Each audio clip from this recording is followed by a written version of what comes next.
Beowulf, the timeless tale of the ultimate hero. Beowulf, an epic poem of around 3,000 lines, is one of the oldest stories in English literature. We're lucky to have it, as it has survived through a single manuscript, written in the late 10th or early 11th century. Before that, Beowulf may have originally been passed down through oral tradition, a story shared or performed through the generations. We'll probably never know who wrote Beowulf or who first came up with the story. But although its origins are mysterious, the reasons for its enduring popularity should be pretty clear. Set in Scandinavia, Beowulf follows the adventures of the titular hero. The strength and bravery of the young Prince Beowulf soon become legendary. He's not just a hero but a superhero of sorts, wielding swords meant for giants and battling monsters with his bare hands. Yes, it's quite a story. In fact, even if you've never read it before, Beowulf will probably feel familiar to you. This ancient tale influenced the Lord of the Rings trilogy, and you can recognize traces in other fantasy works like Game of Thrones or in video games. Where there are heroes or monsters, there's at least a bit of Beowulf too. Above all, Beowulf is an entertaining, action-packed tale storytelling at its best. But look closer, and you'll find surprising emotional depths too. Beowulf explores the bonds between men and the nature of fear and grief. It also shows the humanity of the hero as he prepares to face his fate. So now, let's travel back to 6th century Denmark. It's time to meet the man himself. The first battle, the monster Grendel. In Denmark, King Hrothgar rules. One of his many achievements is the construction of a splendid mead hall known as Horot. This vast hall is the king's throne room and a place for feasts. But the festivities don't last long. One night, evil arrives at Horot in the form of a prowling monster, Grendel. He lurks outside while the men eat and drink in the hall, and when they go to sleep, Grendel strikes. The monster grabs 30 men from their beds and drags their mangled corpses back to his lair. The following night, Grendel strikes again, and then again. Night after night for 12 years, the people at Horot live in fear. They're helpless and hopeless, as their prayers to the pagan gods go unanswered. But then another visitor arrives at the hall, a young prince and warrior who sailed across the sea. His name is Beowulf. He tells the king that he and his men have heard of the relentless attacks at Horot. They've come to offer their help. Defeating Grendel won't be easy, says Beowulf, and he knows that he risks ending up as the monster's next meal. But the young prince isn't afraid. He puts his trust in God. Fate goes as fate must, says Beowulf. At last, for the first time in years, there's a glimmer of hope at the king's hall. That evening, after a warm welcome and a hearty feast, Beowulf and his men brace themselves for Grendel's arrival. In the middle of the night, the door swings open. Grendel paces the room, gleefully eyeing up the sleeping warriors. What he doesn't know is that Beowulf is awake and watching. Then, the monster strikes. Grendel sinks his claws and teeth into one of the sleeping men. He bites down to the bone, drinking the man's blood and devouring him piece by piece until there's nothing left. Grendel then creeps toward Beowulf's bed, ready to seize his next victim. But instead, it's Beowulf who seizes him, grabbing hold of the monster's arm. And so the fight begins. No weapons, just pure physical strength as Beowulf and Grendel wrestle. Stumbling and crashing through the hall, benches are knocked over, and the very timbers of the great hall start to shake. Grendel lets out a blood-curdling wail of pain, not because the sword blows from Beowulf's men, who have rushed to their leader's defense. The swords don't leave a scratch. Only Beowulf himself is able to injure the monster, using his bare hands. He keeps Grendel locked in his powerful grip until a wound appears on the monster's shoulder. It gets bigger and bigger until the sinews split and the bone breaks. Beowulf rips off Grendel's entire arm. Back at Horot, the people are jubilant. Thanks to Beowulf's extraordinary strength and heroism, they no longer have to live in fear. The following day, the hall is repaired, and a grisly new decoration is added. Grendel's arm now hangs from the eaves of the roof. Overwhelmed with relief and gratitude, the king tells Beowulf that he now considers him a son. He showers him with gifts, including weapons, armor, horses, and a magnificent gold neck chain. Spirits are high that night, as the men feast and celebrate. Little do they know that outside, a new danger is lurking. Then it became obvious to everyone once the fight was over, that an avenger lurked and was still alive, grimly biding time. The second battle, Grendel's mother. It turns out the monster had a mother. Grief-stricken, Grendel's mother is now out for revenge.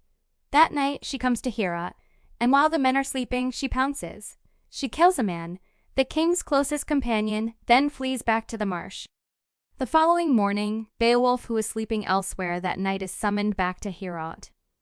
The king is deeply distressed by the murder of his friend and the arrival of another threat. But Beowulf tells him to be strong. This is the time for action, not mourning. He reassures the king that he'll find and kill Grendel's mother. He'll avenge the man's death and save Heorot from danger once more. So Beowulf and his men ride off to the marsh in search of Grendel's mother. He's been warned that the lake where she lives is a haunted, desolate place, shunned by wildlife. And at night, something strange and mysterious happens there. The water burns. When Beowulf arrives at the lake, it turns out to be even more sinister than he was expecting. The head of the man killed by Grendel's mother lies on the ground. The water and surrounding cliffs are swarming with reptilian monsters. Standing on the shore, Beowulf arms for the fight. Once again, he's prepared to meet his fate. With this sword, he says, I will gain glory or die. And with that, he dives into the depths of the lake. Beowulf goes down. Down. Hours pass before he catches sight of the bottom. But before he can get there, Grendel's mother grabs him. Suddenly, Beowulf finds himself being dragged into her lair, while sea monsters attack him on all sides. In the gloomy underwater cavern, Beowulf begins his second major battle. To his dismay, his sword turns out to be useless against Grendel's mother. He resorts to fighting with his bare hands, just as he did with her son. They're soon in the midst of a violent wrestling match. Then Grendel's mother takes out a knife, but Beowulf is protected by his chainmail for now. And then he spots something in the cavern, a huge heavy sword. It's so big it seems to have been made for giants. No ordinary man could wield it, but this is Beowulf. He takes the sword and with a single blow, slices through his opponent's neck. The monster's mother is dead. But one decapitation isn't enough. Catching the sight of Grendel's corpse in another part of the cavern, Beowulf cuts off his head, too. Meanwhile, up above, the men are waiting for Beowulf's return and becoming increasingly anxious. When they see the blood in the water, many of them lose hope and leave. But the few who remain are soon rewarded with an unforgettable sight. Beowulf emerges from the lake and swims to the shore. He's carrying trophies from the battle. One is the hilt of the gigantic sword. It's all that's left as the blade of the sword has melted, burned up by the hot blood of the monster. The other trophy is the head of the monster himself. Beowulf causes quite a scene on his return to the hall, dragging Grendel's head across the floor. It's a symbol of triumph, says Beowulf. Once again, there are feasts and celebrations at Heorot. At last, they are safe. When it's time for Beowulf to leave, the king gives the young hero more gifts and lavishes him with praise. Not only has Beowulf saved them from danger, but he's also united two nations, the Geats and the Danes. As the men embrace, the king breaks down in tears. He loves Beowulf like a son, and deep down, he knows that they'll never meet face to face again. Now, Beowulf's destiny is taking him elsewhere, back to his home in Getland in what is now southern Sweden. The embrace ended, and Beowulf, glorious in his gold regalia, stepped the green earth, straining at anchor and ready for boarding. His boat awaited him. The third battle, the dragon. Believe it or not, back home, Beowulf was once considered a weakling, but the young warrior has now proven himself. After returning to Geatland, Beowulf eventually becomes a king himself. He's a strong and wise leader who has been around for 50 years. But then a new threat emerges in Beowulf's kingdom, a ferocious, fire-breathing dragon. The dragon has been provoked by a theft. Someone stole a golden cup from its treasure hoard. Enraged, the dragon emerges from its cave and scorches everything in sight. It does this night after night, wreaking havoc throughout the kingdom and even burning down Beowulf's home. Beowulf realizes that he's about to face his final battle. But after all the dangers he's faced over the years, he's not afraid. He's ready for this. As he prepares to take on the dragon, he tells his men that this is his battle to fight. He'll fight for the glory of winning, even if it results in his death. Beowulf approaches the dragon's cave. From the opening comes a blaze of flames, and then the dragon itself in a burst of fire and rage.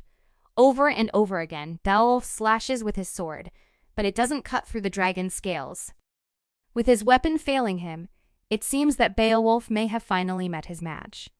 His men, who've been watching from a distance, all flee in terror, all except one. A young warrior, Wiglaf, is the only one to help Beowulf. Moved by pity and gratitude for everything the king has done for him, Wiglaf joins the battle. The two men fight side by side. When the dragon's breath burns up Wiglaf's shield, he shares Beowulf's sigh. For a while they managed to defend themselves, but their swords did little damage. Then the dragon lunges and bites into Beowulf's neck. Seeing the blood pouring down Beowulf's body, Wiglaf realizes the situation is now critical. He strikes the dragon again, and this time the sword goes right into the beast's stomach. Despite his injury, Beowulf then summons up his last remaining strength. He takes a knife from his belt and plunges it deep into the dragon's side. Beowulf has delivered the final blow, the fatal wound. The dragon dies. Now, the battle is over, but so is Beowulf's life. Reeling from pain and nausea, he senses the dragon's poison festering within him, and he knows that death is near. Wiglaf helps Beowulf to remove his helmet and tends to his wounds. In his dying moments, Beowulf reflects on his life. He may not have a son and heir, but he takes comfort from knowing that for 50 years, he was a good, strong leader. Beowulf removes the gold collar from his neck and gives it to Wiglaf, and then, thinking of his family and ancestry, Beowulf utters his last words. "They're all gone," he says. "My whole clan has gone to their doom. Now it's my turn to follow." The people of Gaetlin mourn Beowulf's death, foreseeing dark times ahead. Without their king to protect them, attacks from their enemies are now inevitable. According to Beowulf's wishes, his body is burned on a vast pyre. As the smoke rises up to the heavens, a woman weeps, imagining the future of the nation, a grim vision of rampaging enemies, piles of bodies, and slavery. After the funeral, the Geats construct a burial mound on a headland. Beowulf's tomb is so imposing that it's visible from far away at sea. In a final ceremony, 12 warriors ride around the tomb, mourning their leader. "He was so kind and strong, with such ambition." Of all the kings on the earth, Beowulf was the greatest. On a height, they kindled the hugest of all funeral fires. Fumes of wood smoke billowed darkly up. The blaze roared and drowned out their weeping. Wind died down and flames wrought havoc in the hot bone house, burning it to the core. Final summary. Beowulf is a narrative poem set in Scandinavia in the 6th century. It tells the story of a heroic warrior, Prince Beowulf. As a young man, Beowulf travels to Denmark and offers his assistance at the mead hall of King Hrothgar. For years, the hall has been terrorized by an evil monster, Grendel. A dramatic battle takes place, and Beowulf manages to mortally wound Grendel with his bare hands. The following night, Grendel's devastated mother attacks the hall in revenge, and kills a close friend of the king. Beowulf hunts down Grendel's mother in her underwater lair. Another violent battle ensues, and he kills her with a giant sword. The king's hall is now safe at last. Beowulf sails back to his home in Geatland, where he becomes king. 50 years later, Beowulf is put to the test once again when a ferocious dragon attacks his kingdom. In a final epic battle, Beowulf kills the dragon, but shortly afterward, he dies from his injuries. Beowulf's body is burned on a pyre, and an impressive burial mound is constructed in his memory. The story ends with the people of Geatland mourning their leader, the greatest the world has ever known.